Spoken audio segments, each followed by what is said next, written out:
Quando vuoi.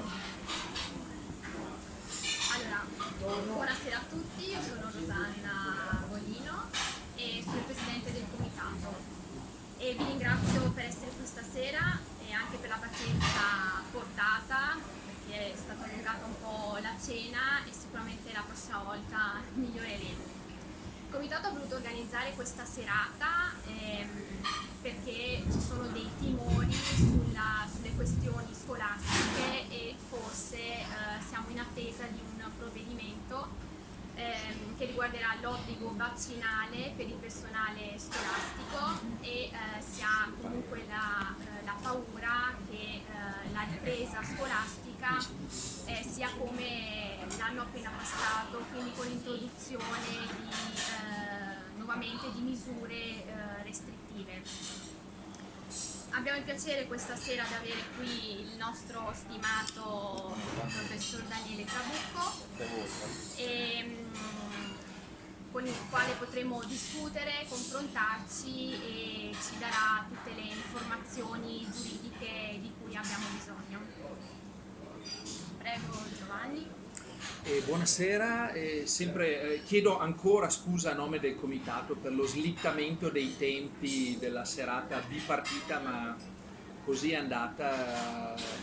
Io credo comunque che dobbiamo avere una certa indulgenza per noi stessi, fra di noi, perché comunque con quello che abbiamo passato come isolamento, eccetera, trovarci qui insieme era bello, credo che nessuno mi pare di aver visto si sia annoiato nell'attesa, sia che mangiasse sia che aspettasse, e quindi, però adesso è ovviamente gran tempo di cominciare, anche perché domani si lavora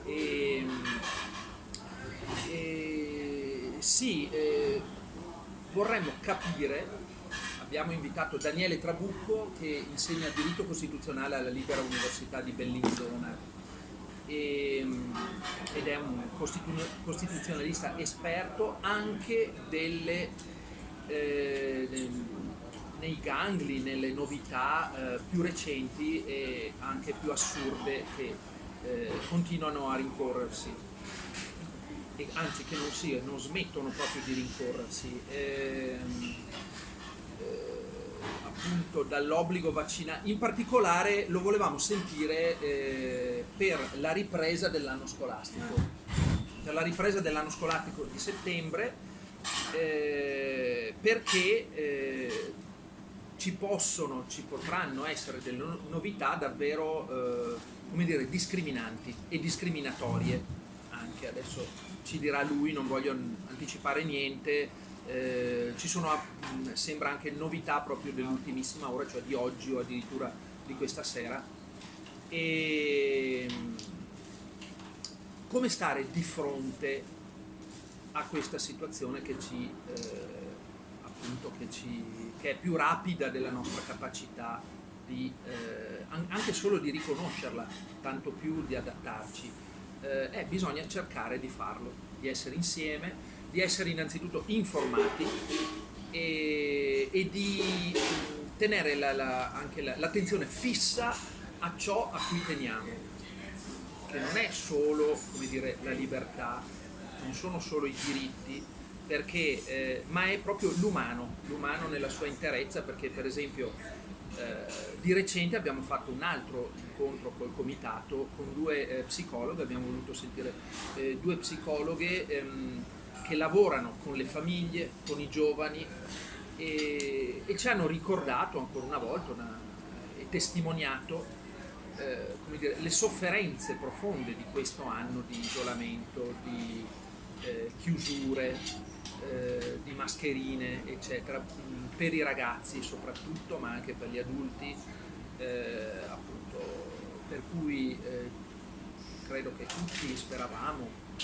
che a settembre si sarebbe cominciato in modo diverso da come si è finito. Invece, ahimè, temo che le prospettive siano addirittura peggiorative. Adesso vedremo quindi come star di fronte. Teniamo presente però i bisogni, prima di tutto, della nostra umanità, del nostro umano, che sono quelli di socialità, di esperienza delle nostre conoscenze, fermandoci alla scuola, di esperienza delle nostre conoscenze che per diventare tali devono essere condivise, e con modalità che finora nel bene e nel male erano salvaguardate, insomma. Invece adesso improvvisamente appunto, come sappiamo, da 1 anno e mezzo a questa parte è saltato in gran parte, se non tutto, è saltato in gran parte questa modalità sociale, ecco. E cioè un ragazzo che sta a casa a fare la cosiddetta DAD vuol dire che non vede i suoi compagni, non vede gli insegnanti, la sua famiglia la vede, ci dicevano queste psicologhe, la sua famiglia la vede spesso, ahimè, nei lati peggiori, in difficoltà, e quindi per tanti ragazzi con le famiglie in difficoltà andare a scuola almeno era un'oasi di respiro, invece adesso. E tutto questo non dobbiamo dimenticarlo, che la sofferenza che questo ha portato, e quindi vogliamo tentare di difendere di rilanciare anche questa modalità minimamente umana e di buon senso di vivere, lavorare, condividere, ecco. E per cui vorremmo intanto appunto essere informati il più correttamente possibile dello stato dell'arte, perché la settimana prossima potrebbe essere ancora diverso, ma intanto facciamo il punto con Daniele Trabucco, e poi eventualmente anche qualche ipotesi di strategia difensiva, insomma, ecco, qualche spunto. Sì, grazie. Prego. Grazie, tanto buonasera. Scusate, dimenticavo che poi Daniele Trabucco è anche coautore di un libro che eventualmente poi, se ci sarà tempo, ci presenterà, sì. O se vuoi cominciare da questo, Mors tua vita mea, un'altra delle assurdità, il fine non giustifica i mezzi, sulla illiceità morale dei vaccini che utilizzano linee cellulari di feti vittime di aborto volontario. Tutto questo non risale solo agli anni 60, ma ad oggi, e lui si è occupato un po' di alcuni aspetti giuridici di questa vicenda, che è ognuno, vabbè, insomma, è molto, io la giudico molto, ma molto negativo, ognuno poi userà gli aggettivi che crede. Prego. Grazie.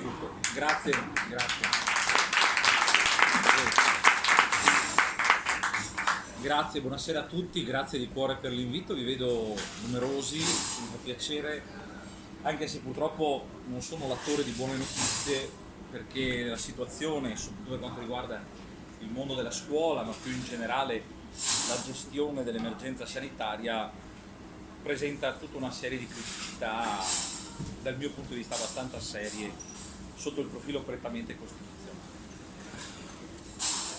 Allora, innanzitutto noi dobbiamo dire che in questo anno e mezzo di limitazioni, di sospensioni di libertà, di alternanza tra didattica a distanza e didattica in presenza, noi abbiamo visto un mutamento del paradigma umano.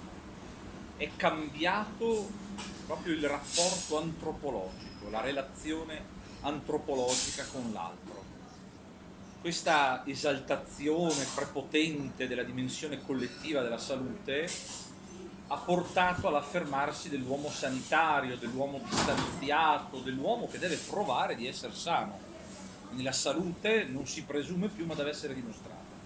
Quindi capite che è cambiato completamente il paradigma. E questo ha tutta una serie di cause, ovviamente. Cause politiche, cause sovranazionali, e ha delle ripercussioni sul piano economico, sul piano sociale, sul piano, adesso lo vedremo, della scuola. Stiamo vivendo una situazione in cui la ragione umana, per dirla con Goethe, si è trasformata in una forma di follia, di follia collettiva. Parlavo prima con un amico di un incubo, no? Davvero la distopia orwelliana è diventata realtà. Il dato che emerge è innanzitutto che oggi il Consiglio dei Ministri ha prorogato lo stato di emergenza. Lo stato di emergenza è stato prorogato fino al 31 dicembre 2021 e questo capite benissimo che consente tutta una produzione normativa emergenziale che adesso vedremo andrà a toccare anche il mondo della scuola primaria, della scuola secondaria di primo grado, della scuola secondaria, in misura in maniera differente ovviamente, ma questo consentirà in qualche modo di in vista anche della variante, no? Sapete, la variante Delta che sarà prevalente, tutta questa narrazione che purtroppo costantemente, quotidianamente sentiamo, porterà l'esecutivo, porterà il governo a adottare misure emergenziali che potrebbero essere anche più stringenti di come le abbiamo conosciute. Il mondo della scuola da questo punto di vista è un paradigma, perché è una situazione che paradossalmente si inasprisce rispetto allo scorso anno. Adesso vi dico che cosa abbiamo davanti. Si inasprisce e pare non avere al momento un esito, uno sbocco fausto. Noi al momento, a oggi, giovedì 22 luglio 2021, noi non abbiamo un provvedimento normativo sulla scuola. Noi a oggi non ce l'abbiamo. Noi abbiamo però delle indicazioni, abbiamo un parere del Comitato Tecnico Scientifico. Come sapete, questo Comitato Tecnico è stato istituito con una ordinanza del Capo Dipartimento della Protezione Civile nel febbraio del 2020, poi è stato via via ampliato e che svolge una funzione consultiva nei confronti del governo. Quindi dovrebbe fornire quelle raccomandazioni, quelle indicazioni, e poi l'esecutivo attraverso i decreti legge traduce in norma giuridica, dettando tutta una serie di disposizioni normative che contengono materialmente poi tutte le varie misure di contenimento della diffusione dell'agente virale SARS-CoV-2. Quindi, ripeto, a oggi non abbiamo un provvedimento in senso stretto, non abbiamo un decreto legge, non abbiamo nulla. Avevo però un parere, io sono riuscito ad averlo oggi in esclusiva, me l'hanno mandato, è il parere, il verbale, scusate, numero 34 del 12 luglio 2021, quindi di 10 giorni fa, in cui il Comitato Tecnico Scientifico, in vista dell'apertura dell'anno scolastico 2021-2022, dà al governo alcune indicazioni. Che il governo ovviamente è libero anche di non seguirle, in teoria. In realtà stiamo assistendo alla medicalizzazione della politica e alla politicizzazione del mondo sanitario. Quindi probabilmente queste indicazioni è vero che non sono contenute in un testo di legge, ma molto probabilmente non credo che l'esecutivo guidato da Mario Draghi, vista l'ultima porcheria di questa sera del Green Pass, è stato approvato il decreto legge, non credo che si discosterà molto da questo.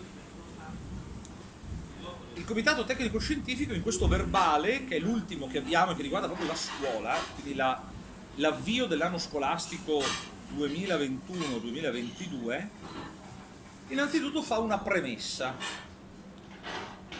E la premessa è che, lo dice chiaramente, l'emergenza pandemica non è conclusa e la sua evoluzione è mutevole.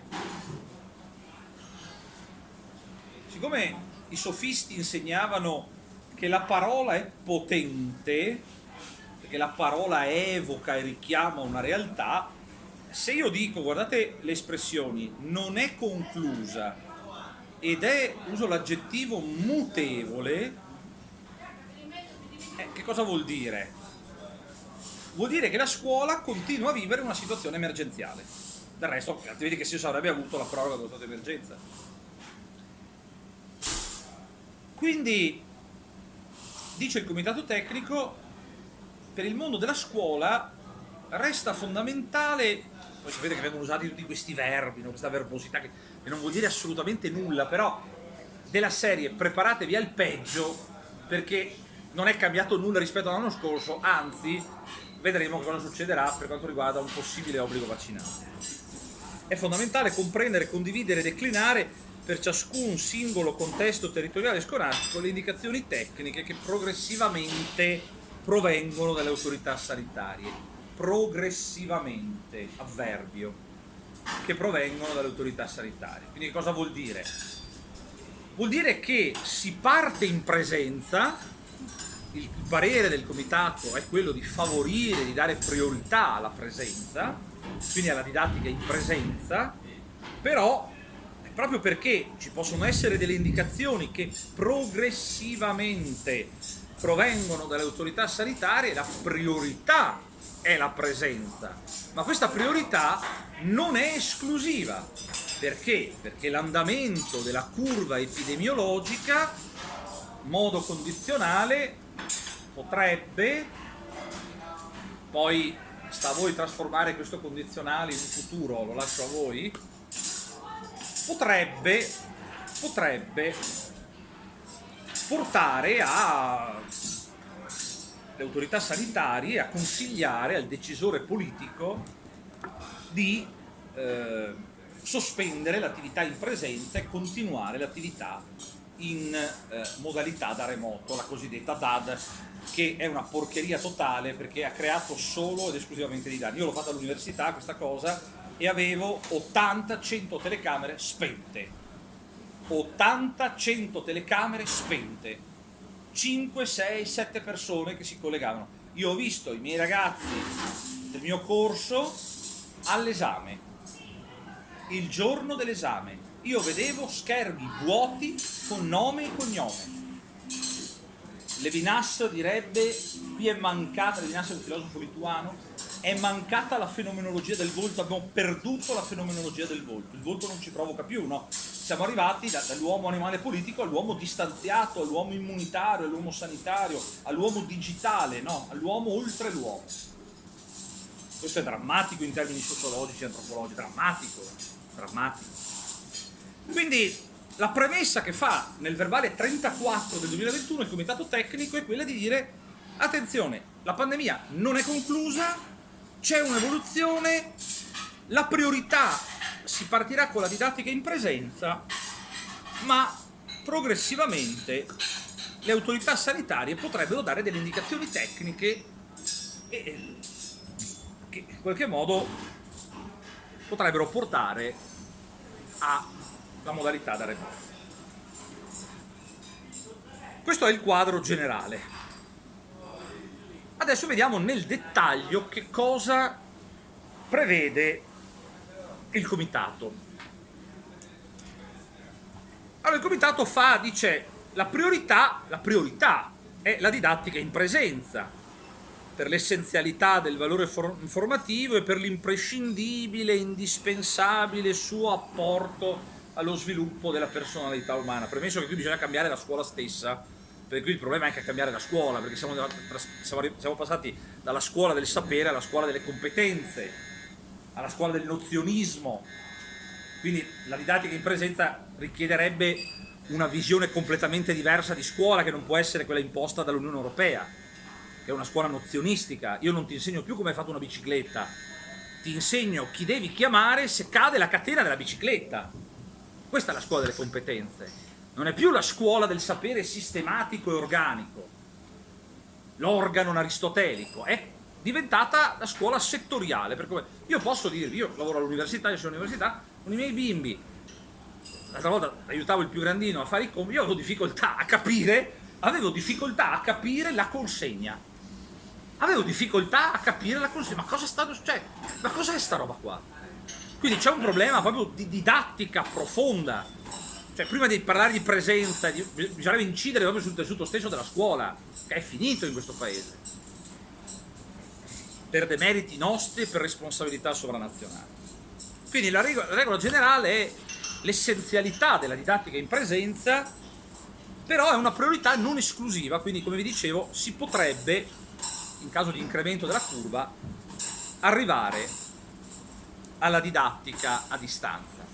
Nel verbale, nel parere, ovviamente il comitato tecnico scientifico non lo dice apertis verbis, non lo dice chiaramente, però lo lascia intendere in qualche modo, no? Dice la priorità è quella, ma sapete che le priorità possono essere modulate, possono essere cambiate nel corso del tempo, no? Quindi è la priorità, però vedremo. Ecco, sta dicendo questo.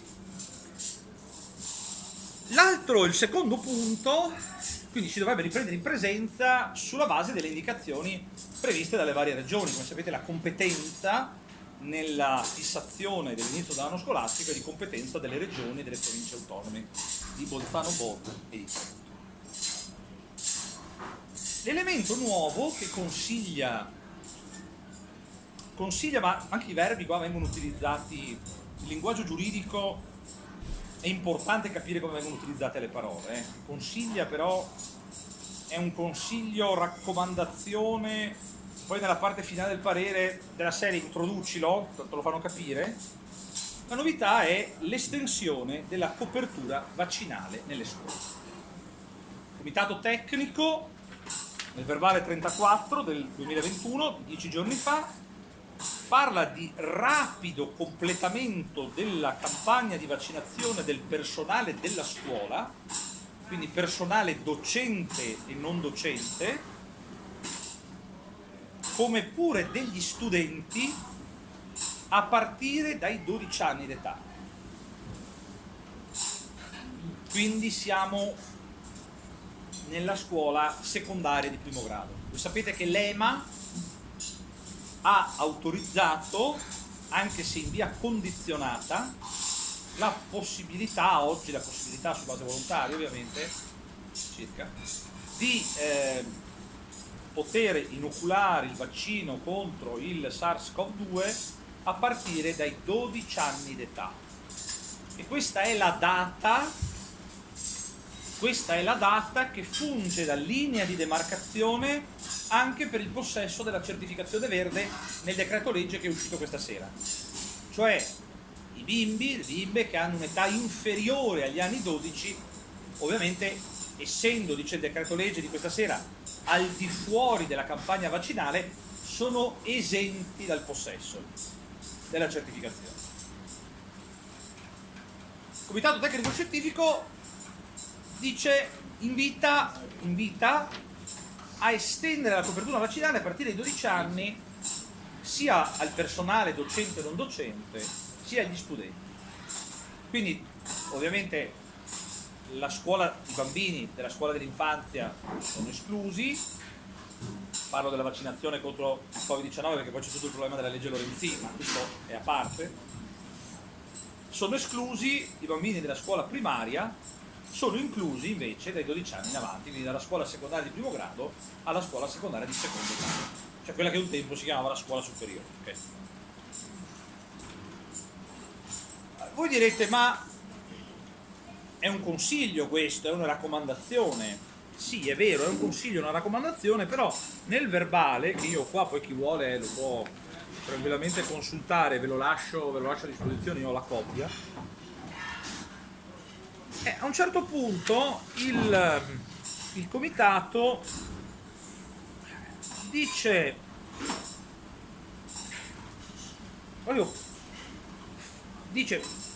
esprime una forte raccomandazione, forte, guardatevi gli aggettivi, raccomandazione al decisore politico, al governo, affinché ogni sforzo, leggete con questo sforzo la parola obbligo, spero di essere smentito dai fatti, ma a pensar male si fa peccato, diceva Andreotti, a volte si indovina, ogni sforzo sia fatto per raggiungere una elevata, proprio è sottolineato il Linearetto, una elevata copertura vaccinale in questa popolazione, ogni sforzo.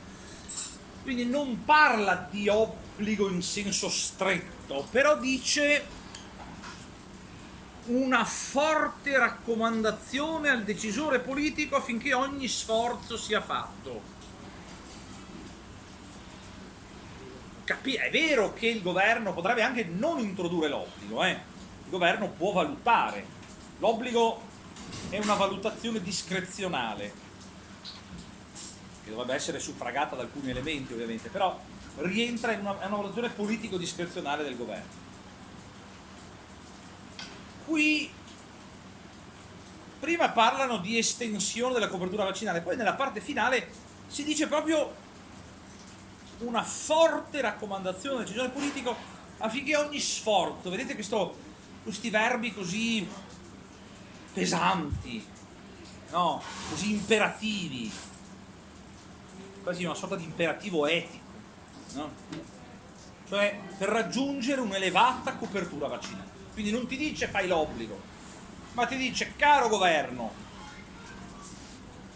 guarda che se questi qui non si vaccinano devi intervenire. Anche perché il Ministero, sempre sulla questione vaccinale, fa una domanda al Comitato Tecnico Scientifico e gli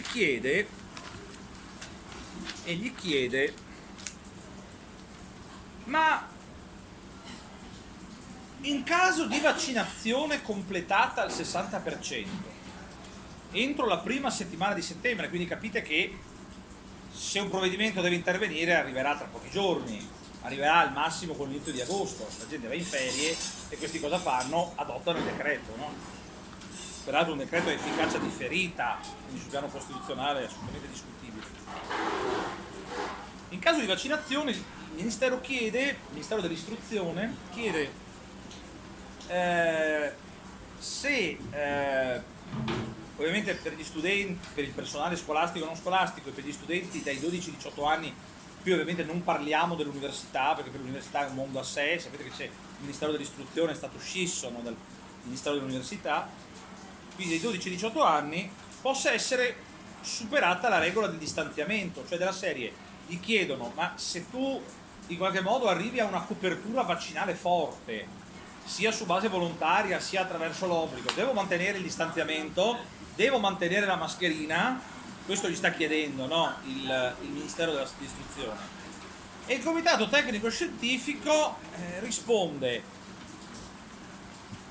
laddove possibile il distanziamento deve essere mantenuto in posizione seduta quale misura prioritaria rispetto alla sicurezza, cioè della serie anche se vi vaccinate rimanete distanziati.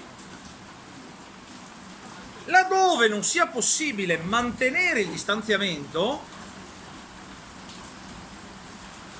per la riapertura delle scuole resta fondamentale mantenere le altre misure non farmacologiche di prevenzione, quindi tra cui quello di indossare nei locali chiusi mascherine di tipo chirurgico.